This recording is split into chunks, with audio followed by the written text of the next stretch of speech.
Hello and welcome to News in Depth. I'm Diana Skaya.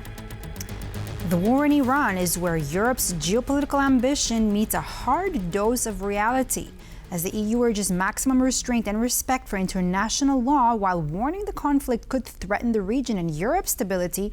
Brussels' actual leverage over events in Washington and Tehran appears limited. I'm joined by Stuart Dowell, political editor of TVP World, in studio with me. Stuart, I'm so glad to have you here to discuss all of this. But before we begin, I do want to bring in our correspondent in Brussels, Zuzanna Jurek.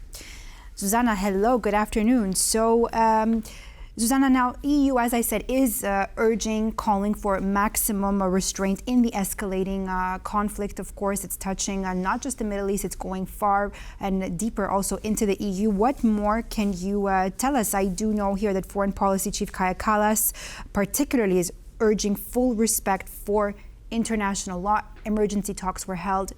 Fill us in. Good afternoon to you both. So I think it's important to first start off with the fact that the EU really isn't a big player here.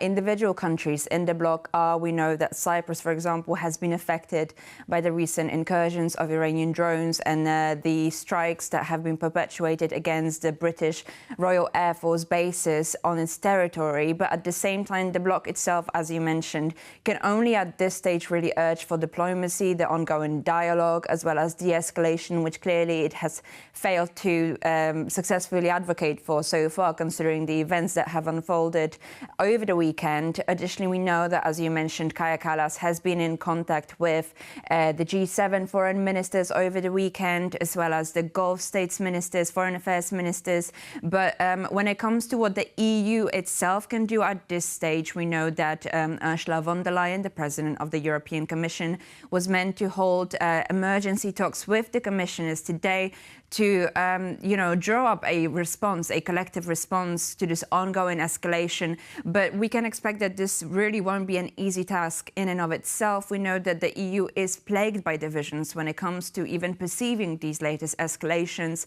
We know that Spain, for example, has condemned the actions by US and Israel when it came to these initial strikes on Saturday, saying that this risks really an escalation and a larger regional conflict. At the same time, we have other EU member states, much more pro-Trump EU member states, such as the Czechs, with the Czech Prime Minister Babiš saying that, the Trump administration's actions are justified on the grounds that the regime in Iran should have never been put in a position where it could potentially risk obtaining nuclear weapons. So we know that the wheels for diplomacy on an EU level are now churning in order to kind of draw up a response. But as I mentioned, this really won't be an easy task whatsoever.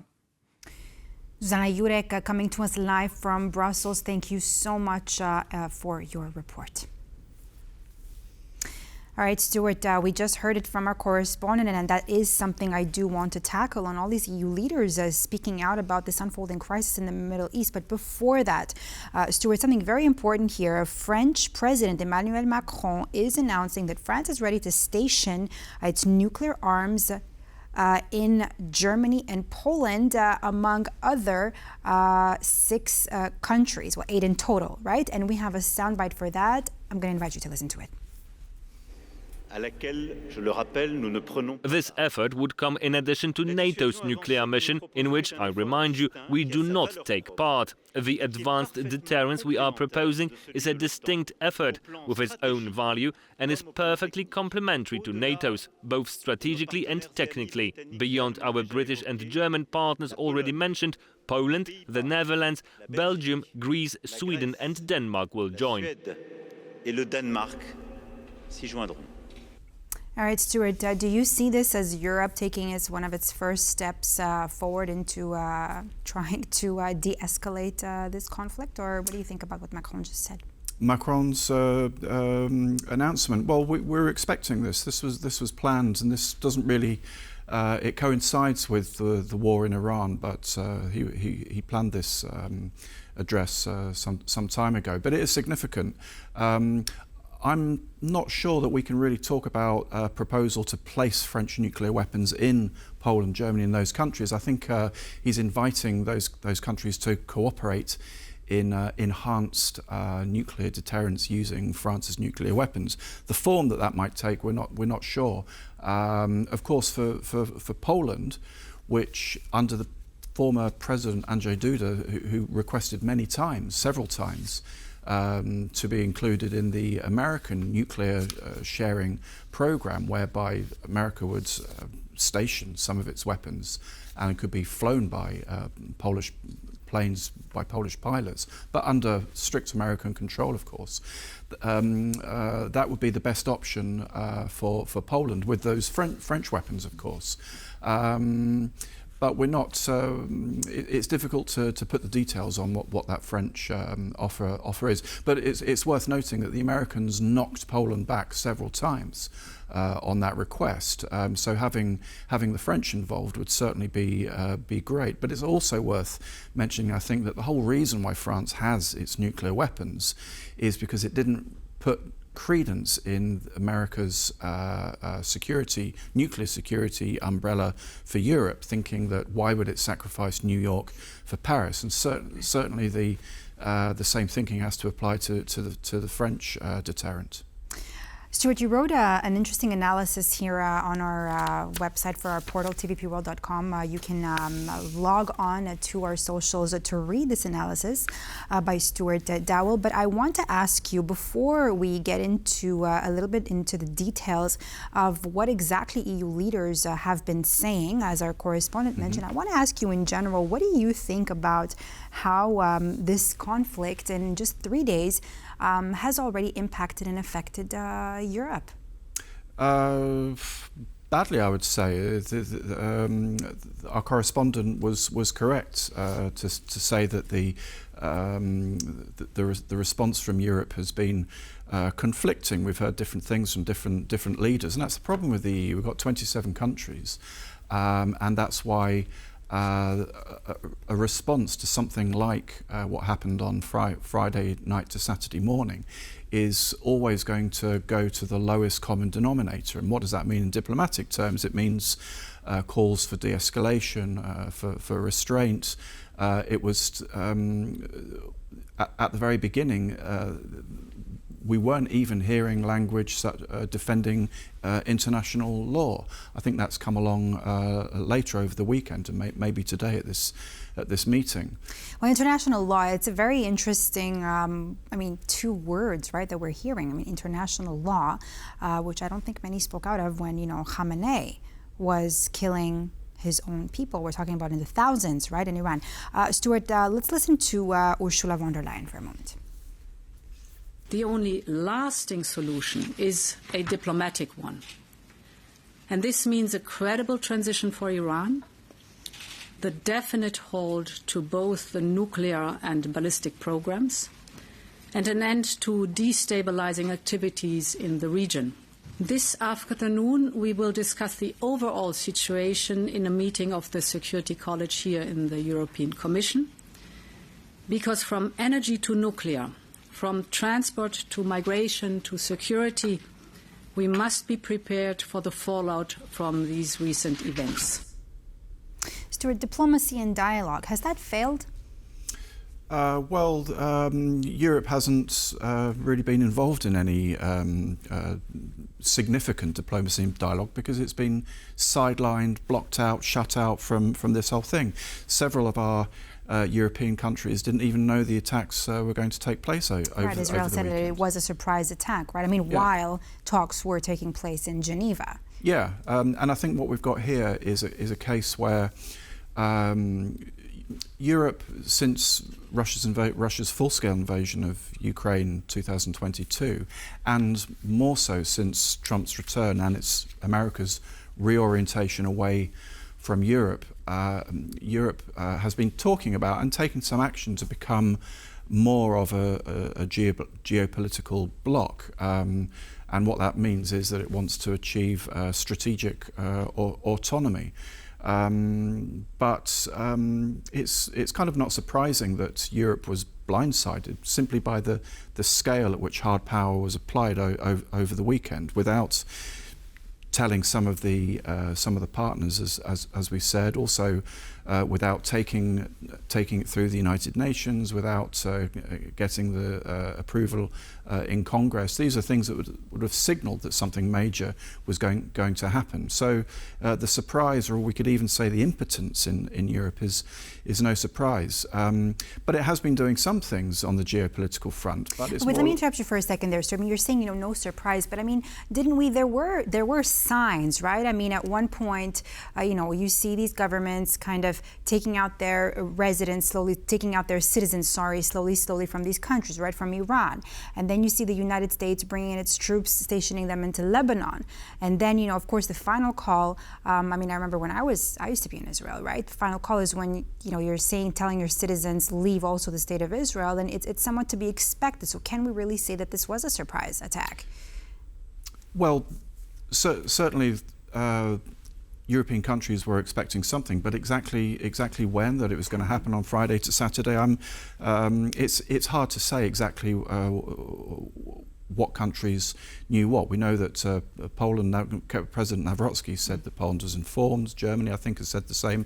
France said that it wasn't. Maybe their intelligence services were telling them something. So for sure, there was a lot of signalling going on, as you say. But about Poland being about Europe being a geopolitical bloc, it has been acting in some way, but I would say more in the back office way. By integrating defence procurement, which we see at the moment with the SAFE loan, organising the 90 billion loan for Ukraine, all kinds of other defence procurement and planning initiatives. But the key thing is, when it comes to actual, we can call that capability, but when it comes to actual hard power,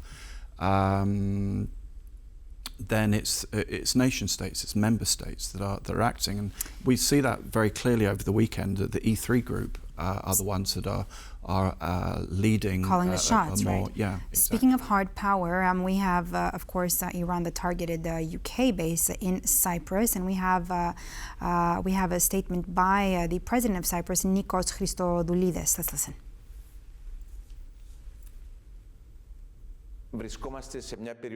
We find ourselves in a region of particular geopolitical instability, with a lot of challenges and problems, which is experiencing an unprecedented crisis. I want to be clear, our country is not participating in any way and does not intend to be part of any military operation. We remain committed to the humanitarian role we have served throughout this time, always as part of the solution and not the problem. Stuart, we just, heard the president say that we're committed, to find a humanitarian a solution. Do you think that what the president of Cyprus just said reflects a broader instinct within the European Union to actually distance itself from the hard power decisions? Well, a deliberate decision, it has to, really, because it doesn't have the option of hard power decisions. A few countries do, Britain, France and Germany. Britain's not in the European Union, but it is in Europe. And as I said, that European Union can build industrial capacity, which nation states can draw on, and it will continue to do that. But those nation states have their own national interests, and we saw that today with France offering to extend its nuclear umbrella. That's certainly for its own national interests. It's not a benevolent gift to its partners in Europe. Britain has its own national interest in getting back involved with European powers to talk about security because of Brexit and a whole load of other things. As America withdraws from Europe, it kind of creates, it frees up space for more competition between powers that we've seen in previous times. What about Russia here? Is it freeing up space for Russia? Unfortunately, yes, a little bit. In what way? Well, I mean, how is this conflict in general, giving room for Putin to navigate through whatever he wants? Analysts are talking about various things. The obvious one is the increase in oil prices, that it increases Russia's fiscal capability. Basically, it has more money, a bigger war chest. We don't know how long that will go on for. It could be a short-term effect. If the tankers start going through the Gulf, the oil prices might settle down. It's worth noting that I think today the oil prices only rose over the weekend by about 6 or 7%. That's probably a lot for the traders, but I think even back in June last year the prices were higher. Also, people are talking about how American military capacity needs a lot of weapons, a lot of missiles, and in particular a lot of air defense interceptors. And although America isn't directly supplying weapons to Ukraine, it does supply them through the Pearl initiative, by which European countries buy the weapons from America and hand them over to Ukraine. And if those weapons are being used by America, then even with contracts in place, they won't be able to provide everything that Ukraine needs for its own air defense. Stuart, if this conflict actually keeps escalating further, how vulnerable is it going to make Europe economically? I think that the oil issue could affect southern European states a lot, particularly Greece, because it's shipping and it takes a lot of its oil from the Gulf, as does Spain and Italy, I believe. And then in this region, the effects are kind of significant, but secondary. Countries like Poland are committed to spending an awful lot on defence. We know between 4 and 5%. Lithuania is the same. Romania spends a lot. In fact, all the countries on the eastern flank are spending a lot. If there's an oil price shock, if it leads to inflation, if there's an economic slowdown, it makes it simply difficult for those countries to spend in the way that they need to on defence. Stuart Dowell, thank you so much for being with us here and breaking down this unfolding conflict that's erupting in the Middle East and what it means for our region.